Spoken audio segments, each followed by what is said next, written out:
get a little tired with that. Hi, I'm Susan Palmer of Lead Cat Press. This is my weekly studio update. Those were 3 different Barry Harris ideas that I wanted to go over with you this week. I have a PDF on my website. It's free. Donations are always appreciated, but you can check that out with the link below. And these ideas I gleaned from a few different episodes of the channel, things I've learned from Barry Harris by a wonderful guitar player. And one of my students wanted to go over one of those lessons. It was lesson 26. And so I thought, well, I wrote some of this stuff out for him this week, and I thought I'd share it with you as well. So here's kind of the impetus for this. I remember as a kid or a young adult going to master classes of these brilliant musicians and hearing an idea and thinking that it would just change my world, and walking on cloud 9 with that new idea, getting home and trying to put it on my instrument and just falling flat, just not really knowing where to begin.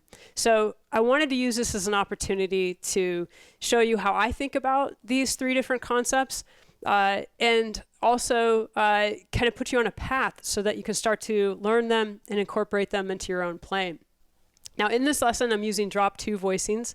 I have students use the worksheets in my book, The Guitar Lesson Companion Volume 2, to write out their drop 2 voicings. So if you don't have a copy of that, you might want to pick that up. Otherwise, you can find those voicings online, I'm sure. And I do have them on the PDF that I've written out for you. The reason I like the worksheets for my students is because I think that they learn better, and it's just embedded a little bit further, a little more practical if they actually have to figure this stuff out for themselves. So while I do have a PDF here that shows these voicings and kind of how to use them in this example, I think ideally, you will use these, but you'll also construct them on your own. I think it just takes several rounds to really get this information, really, to become a part of you. But these ideas, I think, are complicated enough that a PDF can be really helpful, even if you already know the drop 2 voicing. So that's my reasoning for that. So the first example, just want to go over that. I'm taking from episode 26 of Things I Learned from Barry Harris. And what he does is he's playing basically a C major scale, harmonized, using drop 2 voicings. And he's preceding each chord with its relative 5 chord. And that's where he and I might see this just a little bit differently. And that's why I wanted to present how my way of seeing this in this video. I also want to say that as many different ways as you can study and learn and analyze these concepts, the better, because that will just make you a more complete musician. This is the way that works best for me, and so that's why I'm sharing that with you. What we're doing here, we're starting with A minor 7, and I'm going to precede that A minor 7 with its relative 5 chord, which in this case, if we stay with the harmony of the C major scale, would be E minor 7. Now I'm playing this E minor 7 in a second inversion drop 2 voicing. So that note B, which is the 5th of E minor 7, is on my low E string there. So I've got E minor 7 to A minor 7. So basically like a 5 to 1 kind of progression there. And then I'm going to take that idea of using second inversion 5 chord to its relative 1 chord in root position, and just kind of work my way up the scale. So I've got E minor 7 to A minor 7, and then F major 7 to B minor 7 flat 5. G7, again, second inversion, because the first chord is always the second inversion. It resolves to C major 7 in root position. And then I'm just going up the scale, following that 5 to 1 relationship with all of those chords, and we get some really cool sounds. That's a really great exercise. You can work that out in all 12 keys. I probably wouldn't work it out in all 12 keys right off the bat if I were you. I want to put it in context of 2-5-1. I want to put it in a useful situation here that you can use in some tunes. And the gentleman on Things I Learned from Barry Harris does this as well. So I just want to walk it through with what I've got on the PDF for you here. So now I want to go over the 2-5-1. So we're basically thinking D minor 7 to G7 to C major 7. And we're going to precede each one of those chords with its relative 5 in the key of C. So I've got A minor 7 in second inversion to D minor 7. So that's that 5-1 relationship. And then I'm playing F major 7, that's in second inversion, to B minor 7 flat 5. And that B minor 7 flat 5, that functions the same as a G9 chord, so that's why we're playing that as a substitute for G7. So F major 7 to B minor 7 flat 5. So we get this really cool, and you could resolve that, to C right from there, and that'd be fine. But another thing that happens in episode 26 is he takes the tritone sub of G7 and adds its relative 2 chord to that, and then uses that same 5-1 relationship.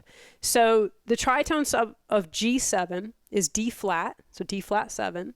You can always substitute that for G7. It's a chromatic movement, works really, really well. And then we're going to precede that D flat 7 with its relative 2 chord, which would be A flat minor 7. So now instead of just D minor 7 to G7, we're going to add A flat minor 7, D flat 7 to C major 7. So a really cool kind of reharmonization or expansion of harmony at that point. But with the Barry Harris idea, we're expanding that even further because we're going to add the relative 5 chord of that A flat minor 7, which would be E flat minor 7, second inversion, to A flat minor. And then I'm going to do B major 7, second inversion, to F minor 7 flat 5. This does resemble a D flat 7 chord. So there's that F minor 7 flat 5 chord is the same as a D flat dominant 9 chord there. And then resolving that to C 6-9 is what I've got there. So we've got A minor 7 to D minor 7, and then F major 7 to B minor 7 flat 5, E flat minor 7 to A flat minor 7, B major 7 to F minor 7 flat 5, and then to C 6-9. So that's cool. So yeah, you could find a tune that has a 2-5-1 in the key of C and put that in. That'd be great. But, what if you want to do other keys? Well, what I have on the worksheet here on the back side of it is just a little chart for you to fill in. And, I think it breaks it down really nicely so that you can map all of these ideas out following the first example that's written in there for you, which is what we just did. And I would just take like one key a week or a month, whatever is reasonable for your fingers. These are not easy chords to play, and try to implement that into a tune and use it, and then maybe add another key. Yes, you do want to get to all 12 keys, but you don't have to do that all at once. You can get a big cup of coffee and just fill that chart out, but then you're just going to have this big chart and you won't be able to use it. So I'm really a fan of taking those small bites and really digesting it as you go through it, and it's going to be more useful to you in the long run that way. The last example, I just took D minor 7 inversions up the neck, and in between those D minor 7s I put an A7 flat 9 chord. And this is another episode, I can't remember which one, on the Barry Harris channel. Maybe someone else can fill that in for me. And I'm just working up that scale. So D minor 7 in third inversion, A7 flat 9, D minor 7, A7 flat 9, and I'm just taking these up the neck. And it gives me that really nice scalular kind of sound to that. Another guitar player who teaches that really well is Cheryl Bailey. And if you don't follow her on the social medias, you should. Another thing I want to say that she actually just made me aware of is that there's this jazz club in New York called Smalls, and you can watch their live streams there for free every night. And Cheryl Bailey posted recently that she's going to be playing there this month, and so I checked and learned that you can watch all of them for free. And if you donate to the organization, you have access to their archive, which has all kinds of great live streams there. So if you're into jazz, I encourage you to check that out. I live in a small town in Maine these days, and there's just not a lot of jazz here, especially during the pandemic. So that has been kind of a lifeline to me that I've realized recently. So I hope that stuff gives you some good things to work on for a long while. Hope that was helpful, and the PDF is also a tool that you'll be able to use for a long time. Thanks for checking this video out, and I'll be here next time.